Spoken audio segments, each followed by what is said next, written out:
Hello students, welcome to a new session in engineering mechanics. So today in this session we will be dealing with second module. So we'll be starting the second module of our subject, and this second module deals with friction. So you might have heard the word friction, right? So what is friction? Students, when a body moves or tends to move over another body, a force opposing the motion develops at the contact surface, right? Suppose this is a surface and I have a body here. I'm just like pushing this body with a force P, and students,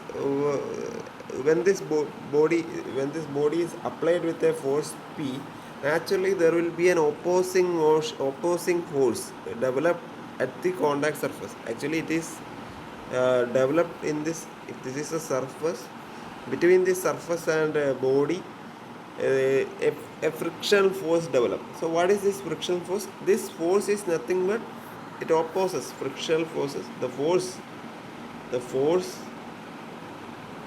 which opposes the movement or the tendency of movement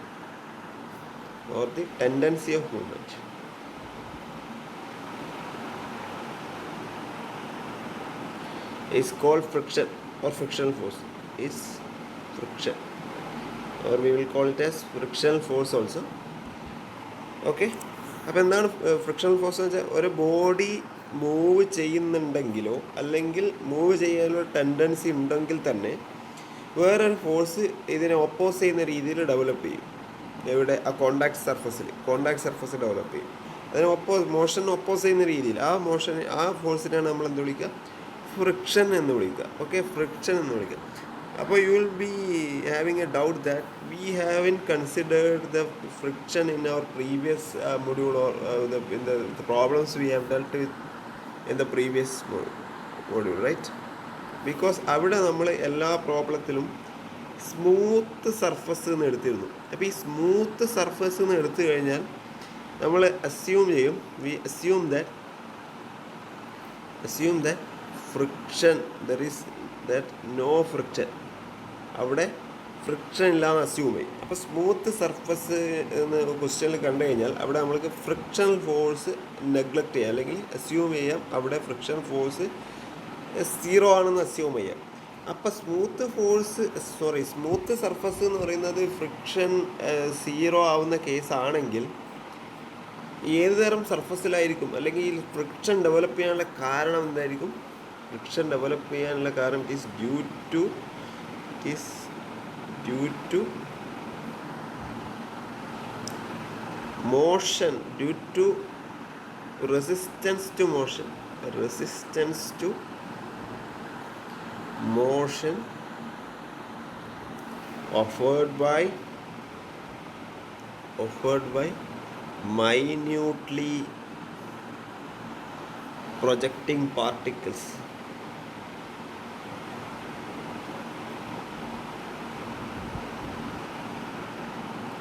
at the contact surface.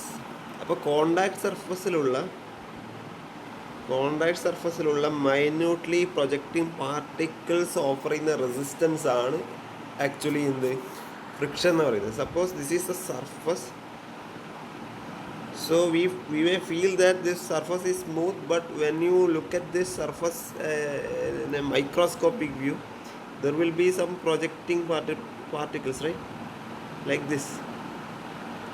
Actually it won't be smooth as we see in this figure, right? So these projecting particles will develop a resistance towards the motion. So this frictional force will be opposite to that of ഈ motion ഇങ്ങോട്ടാണെങ്കിൽ ഫ്രിക്ഷൻ്റെ direction എപ്പോഴും opposite ഡയറക്ഷനിലായി, മോഷൻ്റെ opposite ഡയറക്ഷനിലായി. So this is the direction of motion and friction will be in the opposite direction of motion, right? So that is frictional force. Okay, are you okay with the concept? Okay, so as we defined frictional force, it is nothing but a resistance offered by minutely projecting particles of a body when it moves over another body, right? So an important aspect of frictional force is that it has got a property that it is it is an adjusting. Friction always adjusts. Friction always adjusts itself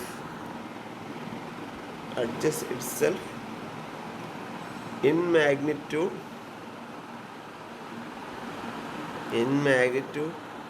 to the force producing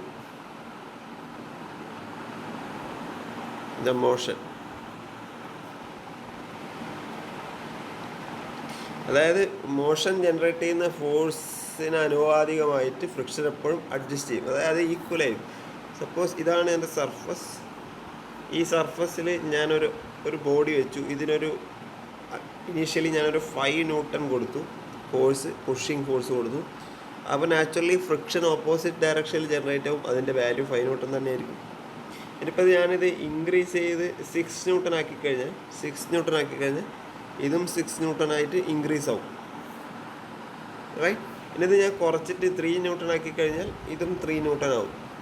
അപ്പോൾ നമ്മൾ എത്ര ഫോഴ്സാണോ apply ചെയ്യുന്നത് അതിനനുസരിച്ചിട്ട് friction automatically adjust itself in magnitude so that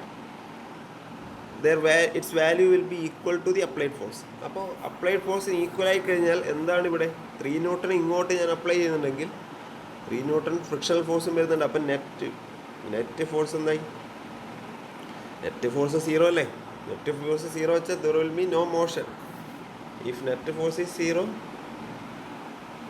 net force equal to 0 ആയി കഴിഞ്ഞാൽ there won't be any motion, no motion. അപ്പോൾ ഈ friction കാരണം എന്താണ്? Friction has prevented the motion. അല്ലേ? Friction prevented the motion. അതാണ് അതിൻ്റെ ഫിസിക്കൽ മീനിങ് എന്താണ്? ഫ്രിക്ഷൻ ആ മോഷനെ, ഇംപെൻഡിങ് മോഷനെ പ്രിവെൻറ്റ് ചെയ്തു എന്നാണ്. Okay, but very important, there is a limit beyond which the magnitude of the frictional force cannot increase.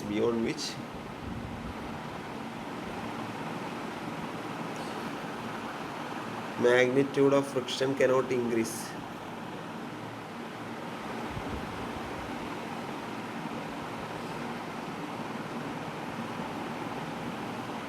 അതായത് ഞാൻ ഇപ്പോൾ ജസ്റ്റ് പറഞ്ഞ എന്താണ്, ഫ്രിക്ഷൻ അപ്ലൈ ചെയ്യുന്ന ഫോഴ്സ് ഇൻക്രീസ് ചെയ്താൽ ഫ്രിക്ഷൻ്റെ വാല്യൂ ഇൻക്രീസ് ചെയ്യുന്നു.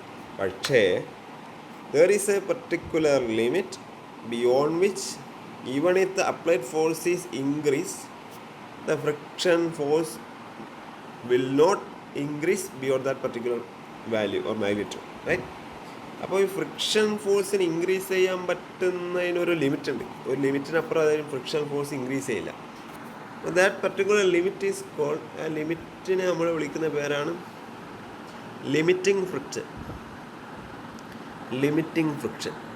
So the maximum value up to which friction force can increase is called limiting friction. So that is the limiting value of frictional force when the motion is impending, right? അപ്പോൾ beyond which limiting ഫ്രിക്ഷനെ കാട്ടി ഇപ്പോൾ applied force greater than limiting friction ആണെങ്കിൽ there will B motion,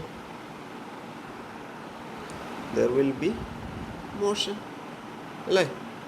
അപ്പോഴാണ് ശരിക്കും body move ചെയ്യാൻ start ചെയ്യാം. അപ്പോൾ നമ്മൾ എത്രത്തോളം ഫോഴ്സ് അപ്ലൈ ചെയ്തോ അത്രത്തോളം ഫ്രിക്ഷൻ അതിനെ ഓപ്പോസ് ചെയ്യും. പക്ഷേ ഫ്രിക്ഷൻ്റെ വാല്യൂ ഒരു ലിമിറ്റിംഗ് ഫ്രിക്ഷനിലേക്ക് എത്തിക്കഴിഞ്ഞാൽ പിന്നെ എന്ത് സംഭവിക്കും? നമ്മൾ അപ്ലൈഡ് ഫോഴ്സ് ഫ്രിക്ഷനെ കാട്ടിയും കൂടിക്കഴിഞ്ഞാൽ എന്താ? നെറ്റ് ഫോഴ്സ് 0 അല്ലാണ്ടായി കഴിഞ്ഞാൽ the body will start move, right?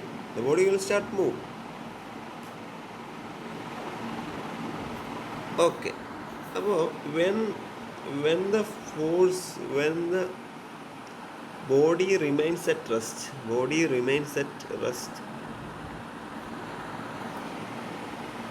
എപ്പോഴാണ് റെസ്റ്റിൽ റിമെയിൻ ചെയ്യുക? when the frictional force is below the limiting friction, right? such frictional forces, frictional force are called static friction. Okay, അങ്ങനെയുള്ള friction, അതായത് body റെസ്റ്റിലുള്ള സമയത്ത് develop ആവുന്ന ആ friction force നമ്മൾ static friction എന്ന് പറയും. when the body is experiencing motion, when the body starts to move,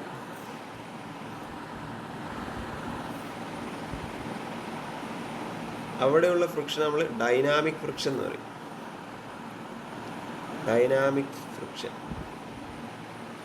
അപ്പോൾ ഈ സ്റ്റാറ്റിക് ഫ്രിക്ഷൻ്റെയും ഡൈനാമിക് ഫ്രിക്ഷൻ്റെയും കേസിൽ എന്താണ് വ്യത്യാസം? ഈ സ്റ്റാറ്റിക് ഫ്രിക്ഷൻ എന്ന് പറഞ്ഞാൽ friction at the time of the body remaining at rest അല്ലേ? ആ ടൈമിൽ applied force AF is equal to frictional force. എപ്പോഴും AF applied force will be equal to frictional force, right? പക്ഷെ ഇവിടെയോ applied force will be greater than frictional force അല്ലേ? Greater than frictional force, and frictional force will be less than limiting friction. ഇതുകൊണ്ട് ഈ രണ്ട് conditions അല്ലേ? ഈ രണ്ട് conditions meet ചെയ്യാം. എപ്പോഴും ബോഡി മോഷനിലാണെങ്കിൽ ഫ്രിക്ഷണൽ ഫോഴ്സിൻ്റെ വാല്യൂ ഒരു ചിലപ്പോൾ ലിമിറ്റിംഗ് ഫ്രിക്ഷൻ ഈക്വൽ ആയിരിക്കും, പക്ഷെ അതിന് ചില കേസിൽ ഈക്വൽ ആയിരിക്കും, ചില കേസിൽ അത് താഴെ ആയിരിക്കും, റൈറ്റ്? പക്ഷെ ഒരിക്കലും ലിമിറ്റിംഗ് ഫ്രിക്ഷൻ ഓവർകം ചെയ്ത് ഫ്രിക്ഷണൽ ഫോഴ്സിന് പോകാൻ പറ്റില്ല, right? Okay, now in case of dynamic friction we have got two classifications: sliding friction and rolling friction.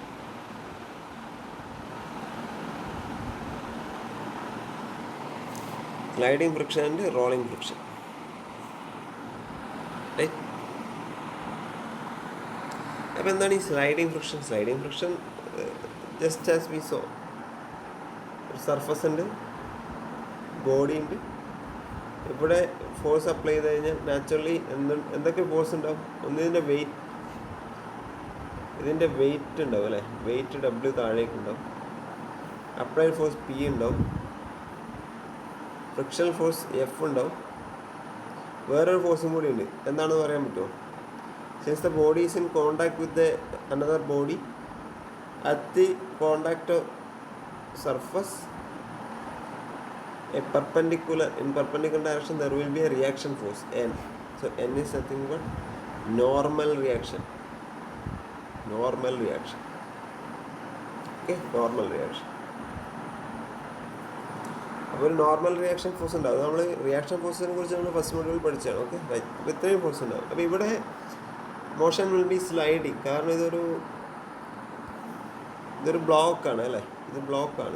Sliding friction is A friction experience when a body slides over another body. പക്ഷെ rolling ഫ്രിക്ഷനോ? when a body rolls over another body, there will be rolling friction. Okay, അപ്പോൾ ഒരു body roll ചെയ്യുന്നതാണെങ്കിൽ rolling friction, sliding friction. Okay, so it is experimentally founded that the magnitude of limiting friction bears a constant ratio to the normal reaction between two surfaces. That F is always proportional to, or F by N. What is F? Frictional force. N, normal reaction, always bears a constant ratio. F എന്ന് വെച്ചാൽ limiting friction ആണ്. ഇത് dynamic friction ആണെങ്കിൽ F എടുക്കുമ്പോഴെപ്പോഴും അത് limiting ഫ്രിക്ഷൻ്റെ value ആയിരിക്കും. Okay, a constant, and this constant is called coefficient of friction. F by N is a constant, it is called coefficient of friction. So F by N is termed as mu. Mu is nothing but coefficient of friction, or frictional coefficient.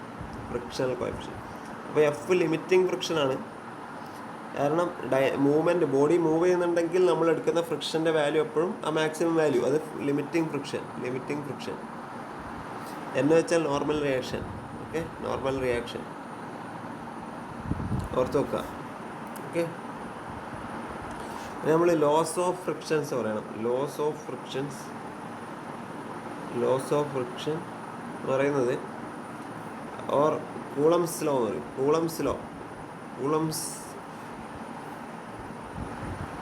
Coulombs law of friction, laws of friction നിങ്ങളൊന്ന് note ചെയ്യുക. First ഒന്നാമത്തെ law എന്ന് വെച്ചാൽ the force of friction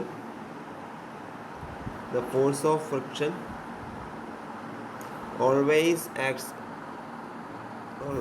acts in a direction opposite to that in which body moves.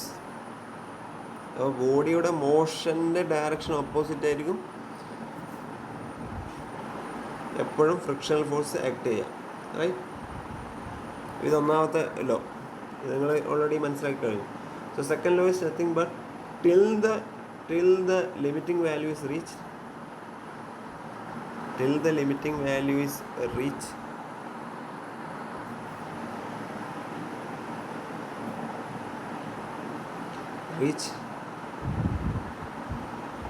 the magnitude of friction magnitude is equal to force which tends to F എന്ന് വെച്ചാൽ frictional force.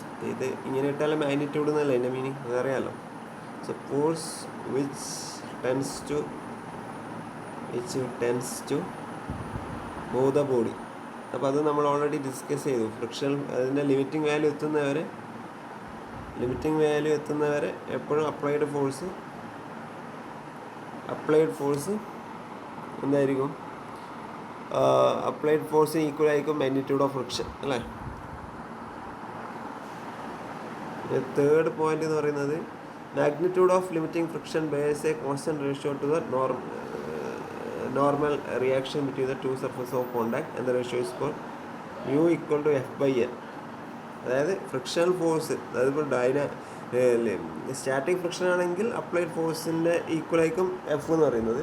Dynamic friction ആണെങ്കിൽ F എന്ന് പറയുന്നത് limiting friction ആയിരിക്കും. അപ്പോൾ ഏത് കേസായാലും F/N എന്നുള്ളത് ഒരു കോൺസ്റ്റൻറ്റ് വാല്യൂ ആയിരിക്കും. ആ കോൺസ്റ്റൻറ്റ് വാല്യൂ നമ്മൾ വിളിക്കുന്ന പേരാണ് കോഎഫിഷ്യൻ്റ് ഓഫ് ഫ്രിക്ഷൻ. നാലാമത്തത് the force of friction depends upon the force of frictional force FF frictional force depends upon the roughness of surfaces. കാരണം എന്താണ്? ഈ ഫ്രിക്ഷണൽ ഫോഴ്സ് ഡെവലപ്പ് ചെയ്യുന്ന തന്നെ ആ മൈന്യൂട്ട്ലി പ്രൊജക്റ്റിംഗ് പാർട്ടിക്കിൾസ് കാരണമാണ്. അപ്പോൾ ആ റഫ്നെസ് എന്ന് പറയുന്നത് measure of that amount of projecting പാർട്ടിക്കിൾസിനാണ് നമ്മൾ ആ റഫ്നെസ് എന്ന് പറയുന്നത്. ആ റഫ്നെസ്സിനനുസരിച്ചിട്ടായിരിക്കും ഈ ഫ്രിക്ഷണൽ ഫോഴ്സിൻ്റെ മാഗ്നിറ്റ്യൂഡ് നിശ്ചയിക്കപ്പെടുന്നത്. റൈറ്റ്. സോ ഫോർത്ത് പോയിന്റ് അതാണ്. ഫിഫ്ത്ത് ലോ എന്ന് പറയുന്നത്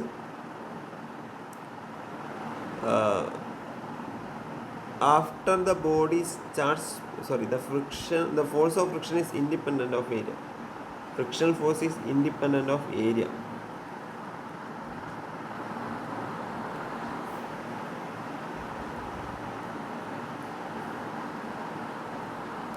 Area of contact between two surfaces. എത്ര ഏരിയ ആയാലും frictional force does not depend upon the area of contact, but it solely depends mainly on what the roughness, the roughness or smoothness of area, right? So that is the fifth point. And sixth point is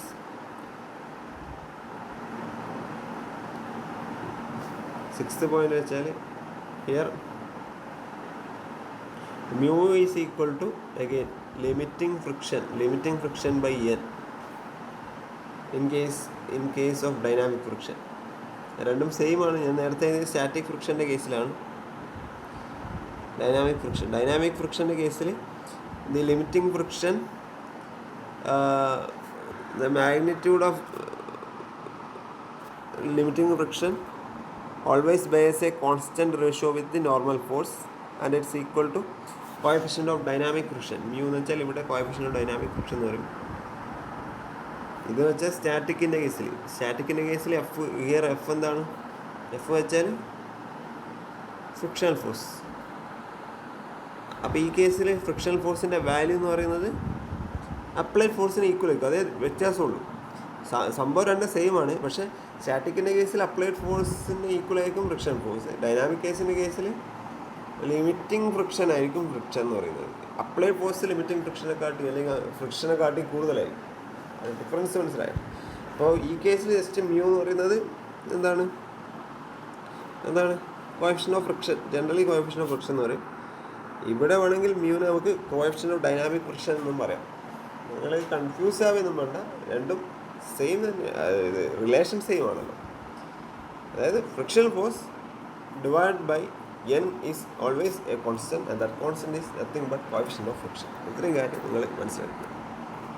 okay, അപ്പോൾ ഇതാണ് ഫ്രിക്ഷൻ്റെ ഒരു ജനറലായിട്ട് പറയാനുള്ള ഒരു introductory part. നമ്മൾ ഫ്രിക്ഷനെ base ആയിട്ടുള്ള കുറച്ച് analysis അല്ലേ, കുറച്ച് angle of friction, angle of repose, cone of friction and various problems associated with the friction, and we will particularly